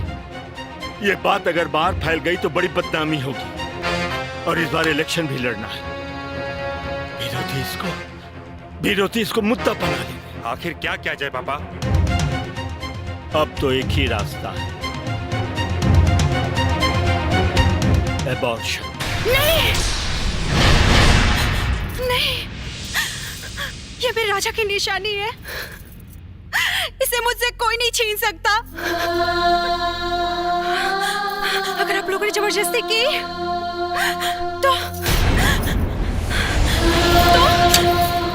तो मैं अपनी जान ले लूंगी। हाँ, मैं जान ले लूंगी। नहीं नहीं नहीं बेटा, नहीं बेटा, ऐसा मत करना। क्यों? क्या इसलिए कि ये मेरी वजह से इलेक्शन का टिकट नहीं मिलेगा आपको? विरोधी पार्टी इसे मुद्दा बनाएगी। आपको राजनीति की चिंता है, करोड़ों की जायदाद की चिंता है, समाज में अपनी हैसियत की चिंता है, लेकिन मेरे सुहाग की चिंता नहीं, मेरे होने वाले बच्चे की भी चिंता नहीं है, मेरी भी चिंता नहीं है। तो मैं जीकर क्या करूंगी पापा? मुझे मर जाने दीजिए, मुझे मर जाने दीजिए पापा। नहीं नहीं नहीं नहीं बेटी, ऐसा मत कर। हम लोग ऐसा कुछ नहीं करेंगे जो तुम्हें पसंद नहीं हो। हाँ बेटी, ऐसा कुछ नहीं करेंगे।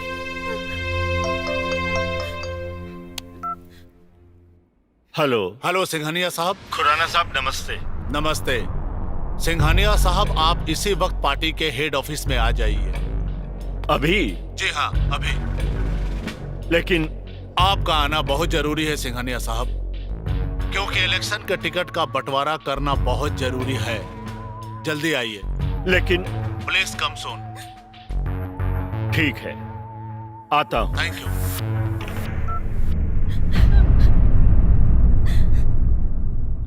राधिका का ख्याल रखना। जी पापा।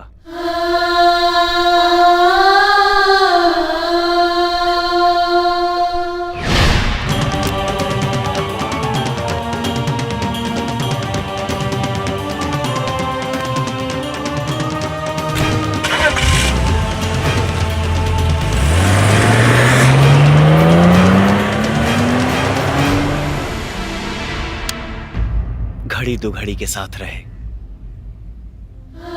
बाकी जिंदगी भर याद रहे। भूल चूक होके तो माफी चाहता नहीं।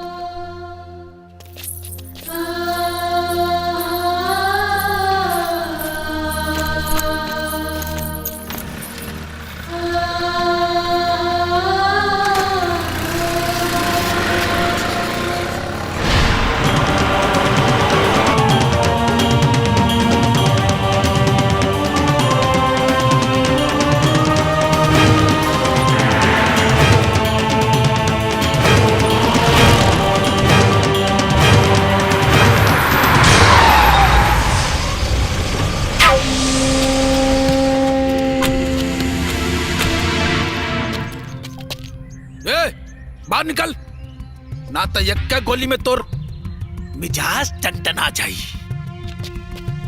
चल बाहर निकल।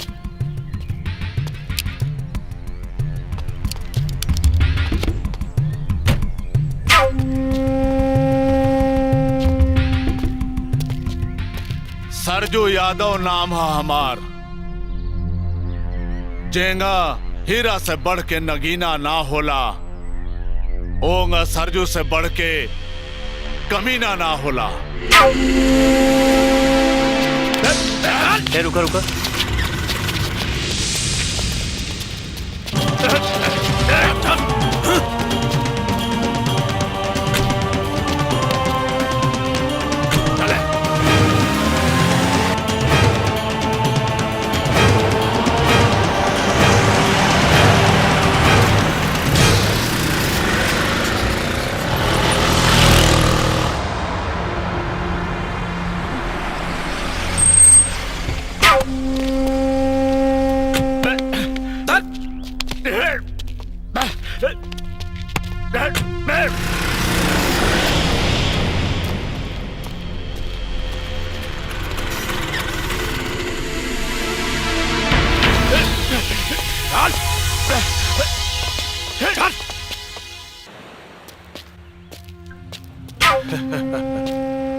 सिंघानिया, आज हम तुम्हारी ऐसा सेवा करेंगे कि तुहार मिजाज टनटना जाएगा।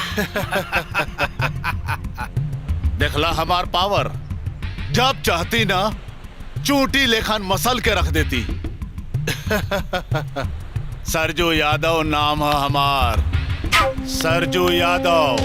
भैया छक छो गोली डाल दी क्या खोपड़ी में? ना, अभी ना, अभी तो एकरा बेटा से 10 खोखा वसूले के बाद बोले तो 10 करोड़।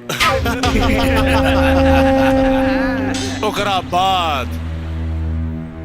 बाद एक ऐसन हाल करब कि जिंदगी भर एकरा दूसरा के हाथ के जरूरत पड़ी, खाए खातिर भी आ धोए खातिर भी। भैया एक हाथ दूर काट दे, काट दे, काट दे, काट।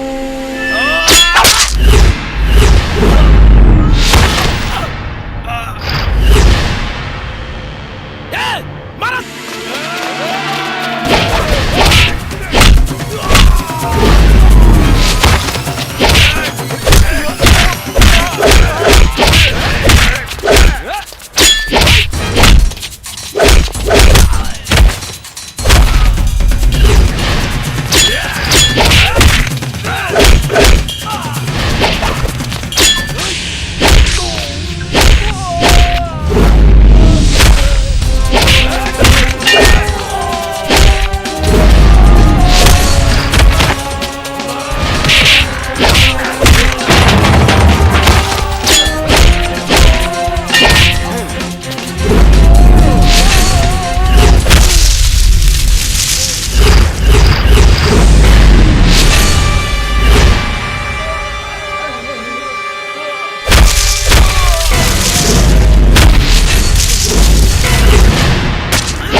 बोल सिंघानिया। आज तो तय टंटना जाबे।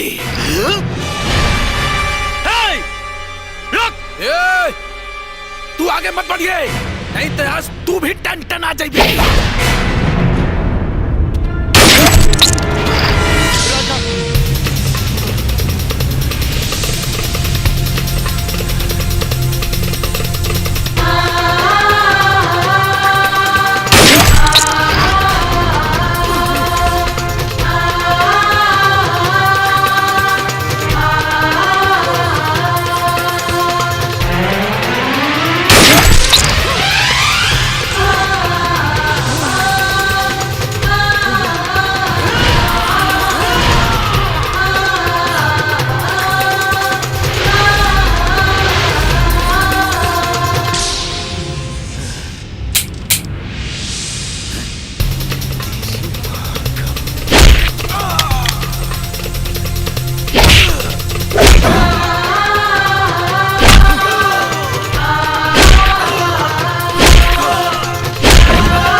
पकड़ सके ना, कोई भाग भी ना पाए।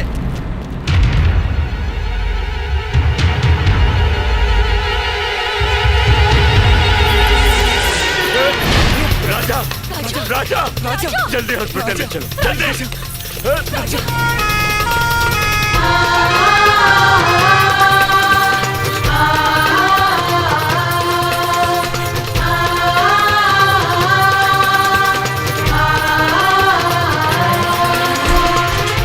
Very serious. डॉक्टर डॉक्टर जितना रुपया चाहिए तुम ले लो, जितनी दवाइयाँ चाहिए तुम मंगवा लो, लेकिन इस बच्चे को कुछ नहीं होना चाहिए। इसकी जिंदगी बचा लो डॉक्टर, इसकी जिंदगी बचा लो। देखिए आप परेशान मत होइए, मैं पूरी कोशिश करूंगा। इन्हें अंदर लेके आओ फास्ट।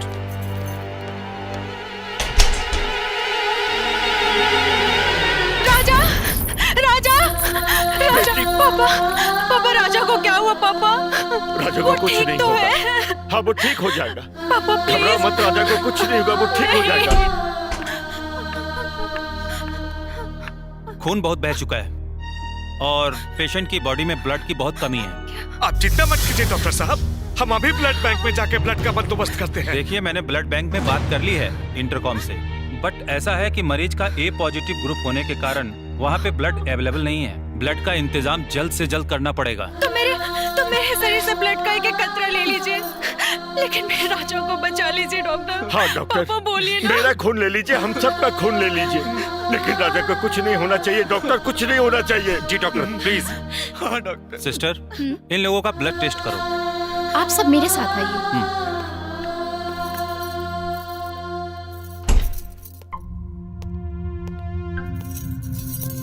सॉरी सर, किसी का ब्लड ग्रुप मैच नहीं कर रहा है। डॉक्टर सिंघानिया साहब का ब्लड ग्रुप मैच कर गया। Very good. सिंघानिया साहब आप अंदर आइए। घबराओ मत बेटी। हे भगवान, राजा की रक्षा कीजिए।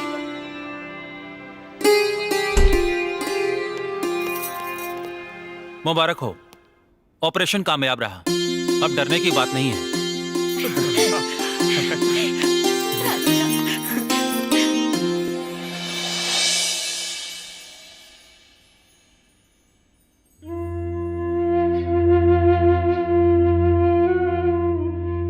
जाए की इजाजत चाहता नहीं, लेकिन जाए से पहले कुछ कहा। भगवान सबके एक जैसन बनौले बाणे, लेकिन इंसान आपस में एक दूसरे के नाम दे देले बा। हिंदू, मुस्लिम, सिख, ईसाई, मराठी, बिहारी, गुजराती, पंजाबी, अरे सबके सीना में एक ही जैसन दिल बा। तो हर केहू के हक बा प्यार करे के। ऊंच नीच के भेदभाव भुला के हर केहू के इंसान कहलाए के चाहिए, हर केहू के हिंदुस्तानी कहलाए के चाहिए।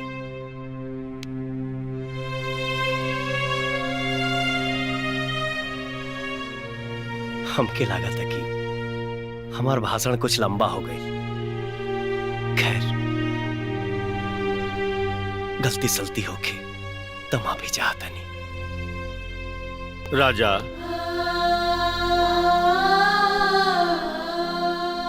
तू एगो ऐसन गलती करके जा रहल बाड़ा जकरा खातिर तोरा के माफ ना कइल जा सकेला। अरे ऐसे बढ़ के गलती का हुई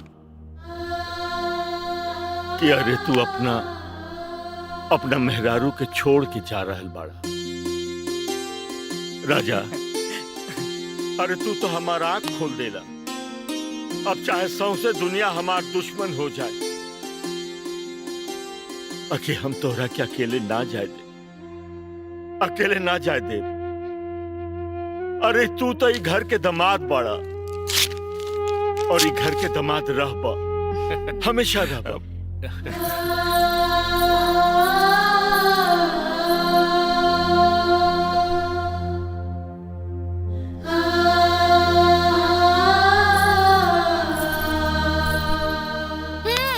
देखत का बड़ा सटा लो फेविकॉल लगा के।